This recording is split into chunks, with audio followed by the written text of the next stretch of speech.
What gave you that motivation? Was it home bringing, military training, or just good common sense to attack a problem before it's so severe where the people start suffering? It started at home, right? If you see that the milk is getting low, you don't wait till it run out. You say something, right? If the Kool-Aid is low in the picture, you better not drink the last drop. You need to make some more, right? I mean, simple lessons like that I was taught growing up at home, which I carried with me through the military, and then in the military you begin to understand the consequences of actions when you don't take the appropriate action at the right time. And so for me, it is instinctive in a lot of instances that you don't wait till something breaks before you do something about it. Okay, one thing you were saying is that you have to take action. We call it proactive action before it bursts, before the water boils over. Now, let's look at something else. It appears, too, from what you just said, that you have the ability to know the problem. You know how to solve it. Now, does it take you 5 and 10 years to get anything done? As a military person, I can answer that myself and know it doesn't. So, how are you able to do this? And would you use the same model if you were the mayor, and you will be the mayor of the city of Jackson if you choose to do so? How can you address these problems? Let's look at number 3 problems. Number 1, water. Number 2, criminal activity. Number 3, poor leadership.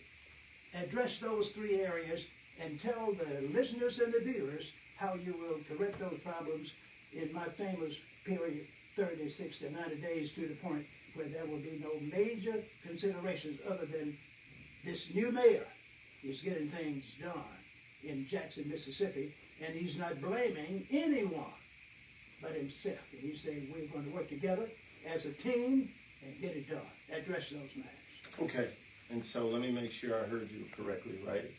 Water. Criminal activity. Lack of leadership. And the leadership challenge. I have on my website, for those that are interested, currently it's called a platform. Number 1, in my platform is my contract with the citizens. And so when you look at the contract with the citizens on my website, the very first thing I talk about is I pledge. And this is not just a pledge, but this is a go-do. I pledge to restore integrity, morals, and principles to the office of the mayor, and I will restore public trust in leadership. Now, what you're going to see as we move forward in this, and I'm going to talk about some of this today, is you're going to eventually see a pledge by the numbers. So 1 through 8 will be broken out, and you're going to get details on what each of those mean. But to address what you just asked me, it starts with number 1. Leadership has to have integrity and accountability to the people that they say they represent, right? You have to have integrity as a core value, and you have to be accountable to somebody. When leadership is not accountable to anybody, anything goes on, right? No one can check them, per se, right? So when you start dealing with the leadership issue, what I was taught in all of my training, whether it's the crime, in this instance, or water, when you see challenges in an organization, it boils down to leadership. It starts and ends with leadership. Does leadership have a vision? Does leadership have a plan of action? Is leadership smart enough to know that they're not the smartest person in the room, and smart enough to go get the smart people to come do the job that needs to be done? Mr. Candidate, now you are getting ready to get in some hot water now. Well, hold on, we're gonna take a break here. Yeah, we're gonna take a quick break. Folks, hotline number 601-879-0002. Tim Henderson's in the studios. Tim, your web presence again for a little break. Henderson, Henderson, the number 4, Jackson, JXN, Mayor, MAYOR, 2025.com. We'll be right back. All right, folks, we're back, and it is Thursday. Tim Henderson's in the studios. Before we get back to Tim, we got to make some money. They call me Get Paid Wade. Got to eat.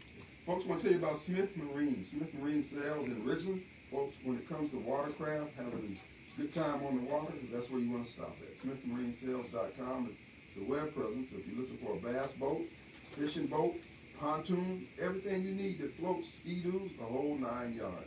They even service and repair houseboats. So check them out online, smithmarinesales.com. All right, folks, with no further ado, Tim Bennett's in the studios. Okay, there's so many Tims today. Tim Henderson's in the studios with us, along with Dr. Henderson. Doc, you guys go ahead on. He can finish this. Okay, thank you. Before we get started, listeners and viewers, I want you all to know you have a new man with a new plan that's going to be the new mayor of Jackson, Mississippi, very soon. And we are not going to say anything about the other candidates. They're all good candidates, and there will be others that have not announced. But the man that we want you all to hear about, learn about, know about, the one that has the experience, is here today. He knows about all kinds of problems because he was born in a problem area in the Delta, right next door to a plantation. And he lived there for years until he left Mississippi.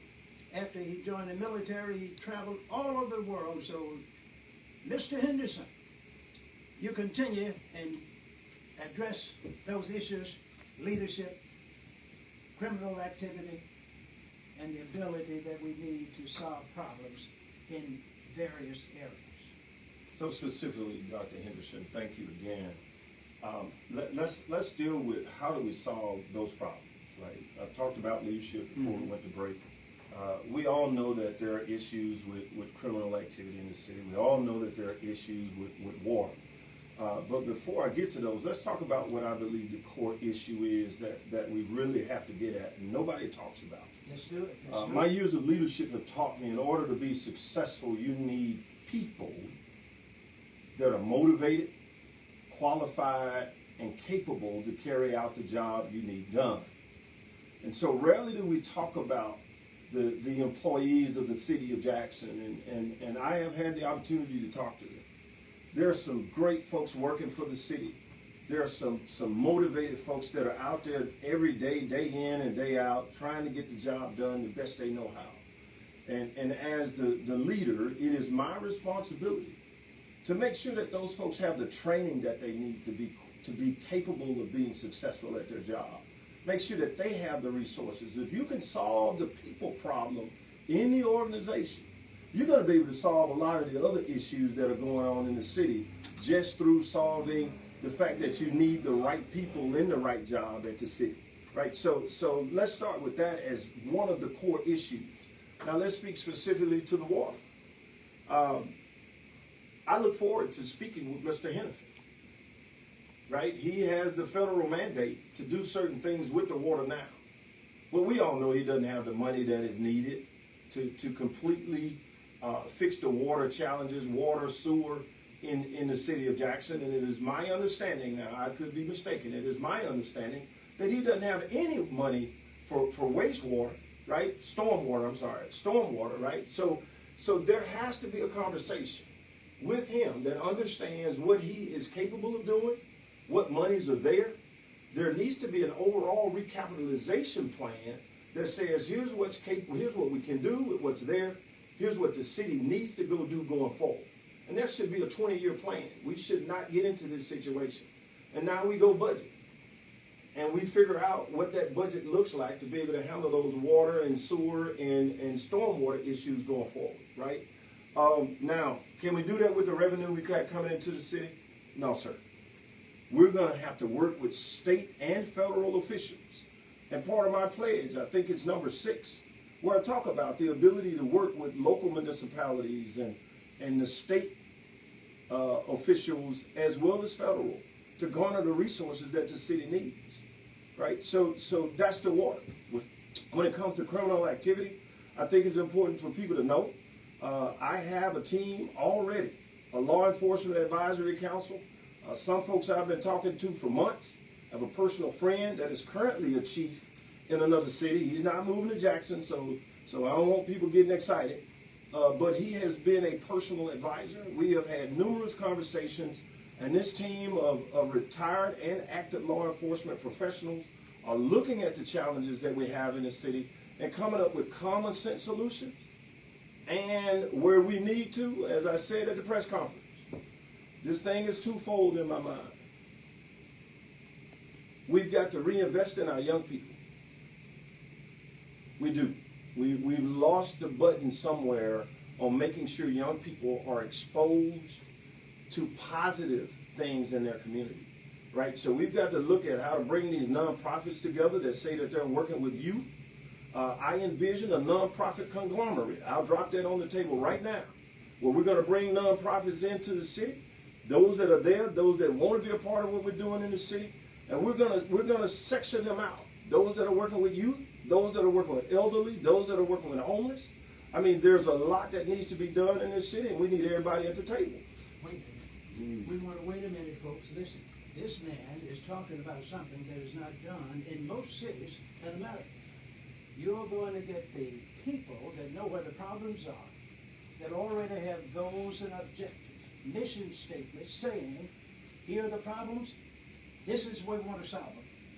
How are you going to fund all those people? Are you going to have, like some people that I know in organizations, have one grant writer that's writing grants for one nonprofit? Wouldn't it be good if the mayor, the new mayor of Jackson, will hire a grant writing team, pool with the local municipalities in Hinds County, and use a scheme that you just mentioned where all the organizations can work together to solve problems? Some will address homelessness, some will address lack of education, and your problems can all be solved at the same time with training programs. And you are saying that can be done, so elaborate on it and be a little more specific and say how you're going to get the funds, who you will be giving them to, and what results would you expect. Because I've looked at your record, you lack results. You have said, if I didn't get results, I would have been out of the military before I got in the military. Yes, sir. Talk about that. That is Talk true. about So my vision for the nonprofit cooperative is to really charter it. And it is similar to some things that we do in the military, right? Where we will bring a bunch of companies in with different expertise because we've got different problem sets that we need to get resolved. But in the end, the ultimate objective is to have a positive impact and to deliver that system, right? Systems and satellites are made up of different systems, so you need different people doing different things. I view the city the same way. When I talk about the nonprofit cooperative, you hit it on the head.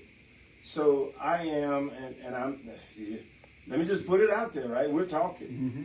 And so one of the things that I envision, and if you want to put a pin in this, is an Office of Ethics and Accountability, right? The city. Don't nobody know anything about that now. That's something you don't find in politics in Mississippi, in the nation, and in most places in the world. Even though the name might be there, but it's not staffed properly, it's not funded at all, and there are no execution as to what the goals and objectives ought to be. No Yes, sir. oversight. How can you solve that problem? So that is the objective of the Office of Ethics and Accountability. They will report directly to the mayor, and they are the oversight entity that ensures that we are in compliance.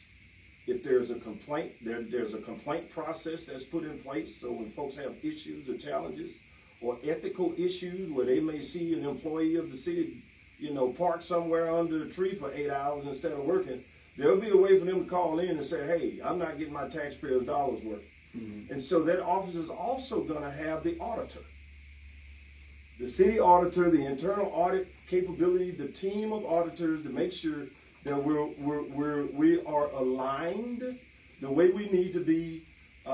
There's also going to be a grants office there, right? So grants that are coming in and out, folks have said, well, I don't know if you can do that.